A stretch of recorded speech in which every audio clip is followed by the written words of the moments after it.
Nesër është ditë e veçantë. Është dita e Arafatit, ditë ku Allahu i lartësuar krenohet me robërit e tij para me lajkeve.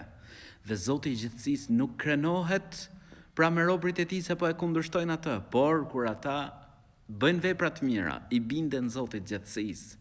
Vllai, motra ime, nëse ke mundësi të agjërosh nesër, agjëro.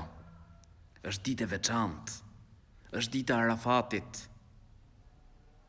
Me agjërimin e kësaj dite, arrin shpërblimin, me lejen e Zotit gjithësisë, arrin shpërblimin e fshirjes së mëkateve të 2 viteve, vitit të kaluar dhe vitit të ardhshëm. Kështu kuptohet për një hadithit profetit alayhis salam, pra se me agjërimin e ditës së Arafatit, fshihen mëkatet e vitit të kaluar dhe vitit të ardhshëm. Shpërblimi i madh. Agjërimi i kësaj dite nuk është detyrë, por medito në këtë shpërblim. E lutim Zotin e gjithësisë që të na bëjë prej atyre që agjërojmë ditën e Arafatit. Amin.